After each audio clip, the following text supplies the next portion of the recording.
শীতে বিপর্যস্ত জনজীবন, সবচেয়ে বেশি কষ্টে আছেন নিম্ন আয়ের মানুষ এবং চা শ্রমিকরা। হাসপাতালে বাড়ছে রোগীদের ভিড়ও। এ নিয়ে বিস্তারিত জানাতে পঞ্চগড় থেকে যুক্ত হচ্ছেন লুৎফর রহমান এবং মৌলভীবাজারে আছেন এম এ হামিদ। শুরুতেই যেতে চাই লুৎফরের কাছে। লুৎফর, তীব্র শীত নিয়ে আবহাওয়া অফিস কি বলছে?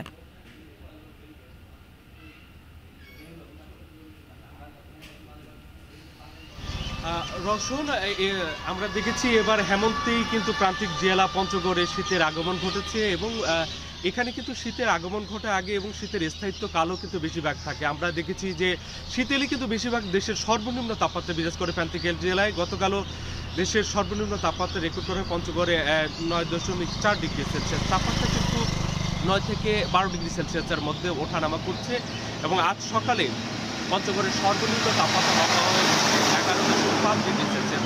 তো গতকালের তুলনায় তাপমাত্রা আজ কিছুটা বেড়েছে এবং আবহাওয়া অফিস বলছে তাপমাত্রা কিন্তু গড়ে যেরকম বর্তমানে চলছে আগামী কিছুদিন এইরকম অবস্থায় বিরাজ করবে। এবং আমরা দেখেছি যে বর্তমানে যে শীতের তীব্রতা সেটি কিন্তু বেশিরভাগই থাকছে সন্ধ্যা থেকে সকাল পর্যন্ত।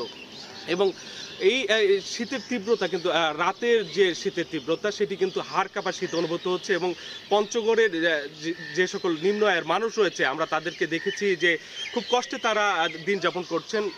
বিশেষ করে রাতে তারা খুব কষ্টে রাত কাটাচ্ছেন। আমরা অনেককে দেখেছি খড়কুটো জ্বালিয়ে শীত নিবারণের চেষ্টা করছেন। আমরা জেলা প্রশাসনের কর্মকর্তাদের সাথে কথা বলেছি, তারা আমাদেরকে জানিয়েছেন এবছর পঞ্চগড়ের জন্য প্রায় 1 লাখ শীতবস্ত্রের চাহিদা পাঠানো হয়েছে। তবে তারা এ পর্যন্ত শীতবস্ত্র পেয়েছেন মাত্র 12,000-এর মতো এবং 15 লাখ টাকা শীতবস্ত্র কেনার জন্য বরাদ্দ দেওয়া হয়েছে। তা কিন্তু এই জেলার বিরাট অঙ্কের দরিদ্র মানুষের তুলনায় কিন্তু বরাদ্দের সংখ্যা খুবই কম। এবং অন্যান্য বছরগুলোতে আমরা দেখেছি যে এই জেলার প্রান্তিক মানুষের জন্য, শীতার্ত মানুষের জন্য বেসরকারি বিভিন্ন প্রতিষ্ঠান এবং বিত্তবানরা এগিয়ে এসেছিলেন, কিন্তু এবছর কিন্তু সেই চিত্রটি তেমনভাবে দেখা যাচ্ছে না। জেলা প্রশাসনের কর্মকর্তারা সরকারের পাশাপাশি যারা সমাজের বিত্তবান রয়েছেন তাদেরকে এই পঞ্চগড়ের দরিদ্র শীতার্তদের জন্য পাশে দাঁড়ানোর জন্য এগিয়ে আসার আহ্বান জানিয়েছেন।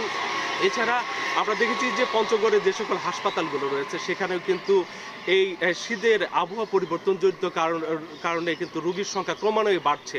বিশেষ করে ডায়রিয়া, নিউমোনিয়া, শ্বাসকষ্ট সহ বিভিন্ন রোগে আক্রান্ত হয়ে রোগীরা কিন্তু হাসপাতালে ভর্তি হচ্ছেন। আজ এই মুহূর্তে হালকা কুয়াশা রয়েছে এবং এখনো কিন্তু সূর্যের দেখা মেলেনি এবং উত্তরে যে ঠান্ডা বাতাস সেটি থেমে থেমে বয়ে চলেছে। তো রোশনী, ছিল আমার কাছে পঞ্চগড় থেকে শীতের সার্বিক চিত্র। লুৎফরের কথা জানছিলাম। এবার একটু মৌলভীবাজারে চৌমোহনায় আছেন সহকর্মী এম এ হামিদ। হামিদ, জানাবেন যে নিম্ন আয়ের মানুষের দুর্ভোগের কথা, সেই সাথে জানতে চাই যে কোন রোগে আক্রান্ত হয়ে রোগীরা হাসপাতালে বেশি ভিড় করছেন। দর্শন, আপনি বলছিলেন যে আমি এই মুহূর্তে দাঁড়িয়ে আছি মৌলভীবাজার চৌমুহনা এলাকায়। দেখতে পাচ্ছেন আমার পিছনে বেশ কিছু খেটে খাওয়া মানুষ জড়ো হয়েছেন, অর্থাৎ চৌমুহনার চতুর্দিকেই কিন্তু লোকজন ভোর থেকে আসতে শুরু করেন এবং সকাল 9টা থেকে 10টা পর্যন্ত তারা সেখানে অপেক্ষা করেন কাজের জন্য। আমি অনেকের সাথে কথা বলে জেনেছি, তারা বলছেন যে কনকনে শীত থাকার কারণে অনেকেই তাদেরকে কাজে নিতে আসছেন না এবং তারাও কাজে বেরিয়ে যেতে সমস্যায় পড়েছেন। এদিকে আহ, জানেন যে চায়ের রাজধানী মৌলভীবাজার জেলা এবং এই জেলায় 92টি চা বাগান রয়েছে। প্রত্যেকটি চা বাগান আমি ঘুরে দেখেছি, প্রায় বেশ কিছু চা বাগান ঘুরে দেখেছি। সেখানে শীতার্ত যে চা শ্রমিক জনগোষ্ঠী রয়েছে তারা কিন্তু কাজে যেতে পারছেন না। যখন তারা 8টার দিকে কাজে যোগদান করার কথা, সে জায়গায় তারা 9টা থেকে 10টার দিকে কাজে যোগদান করছেন। এতে করে সর্দাররা অনেক সময় তাদেরকে কাজ থেকে ফিরিয়ে দিচ্ছে, এতে করে অর্থনৈতিকভাবে ক্ষতিগ্রস্ত হচ্ছেন তারা তারা বলছেন যে শীতের জন্য দেরিতে কাজে যেতে হচ্ছে।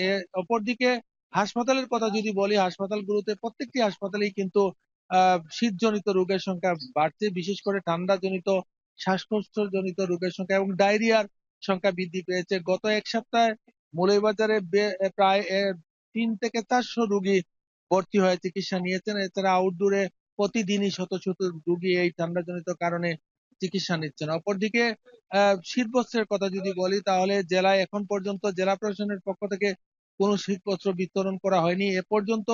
শুধুমাত্র নিজ উদ্যোগে, বিশেষ করে সাবেক মেয়র শ্রীমঙ্গলের মহসিন মিয়া মধু, তিনি বেশ কিছু জায়গায় শীতবস্ত্র বিতরণ করেছেন এবং বলছেন যে তারেক জিয়ার নির্দেশে সেগুলো করছেন। অপরদিকে শীতবস্ত্রের যে বাজারের কথা যদি বলি, সে বাজারগুলো ইতিমধ্যে জমে উঠেছে এবং বিপণী বিতান থেকে শুরু করে ফুটপাত পর্যন্ত যে শীতবস্ত্রগুলো রয়েছে সেখানে লোকজনের ভিড় লক্ষ্য করা যাচ্ছে। অর্থাৎ নিম্ন আয়ের মানুষরা যেখানে ফুটপাত রয়েছে সেখানে ভিড় করছেন, এবং মধ্যবিত্ত বা উচ্চ মধ্যবিত্ত যারা আছেন তারা কিন্তু বিপণী বেতনগুলো বের করে শীতের কাপড় কিনছেন। বলা যায় যে গত কয়েকদিন থেকে মৌলভীবাজারে বেশ কিছু আহ, দিন থেকেই শীত প্রবাহিত হচ্ছে, অর্থাৎ 9 ডিগ্রি থেকে 15 ডিগ্রির মধ্যে শীত ওঠানামা করছে, এবং কনকনে হিমেল হাওয়া বইছে। এতে করে মানুষ দুর্ভোগের মধ্যে পড়েছেন, এবং বিশেষ করে সকাল থেকে দুপুর অবধি ঘন কুয়াশায় সারা জেলা আচ্ছাদিত থাকে। এতে করে যানবাহন সহ অন্যান্য যে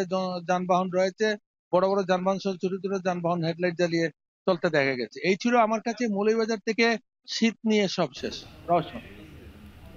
ঢাকার বাইরে তীব্র শীতে বিপর্যস্ত জনজীবনের খোঁজখবর জানাতে আমাদের সাথে যুক্ত ছিলেন সহকর্মীরা।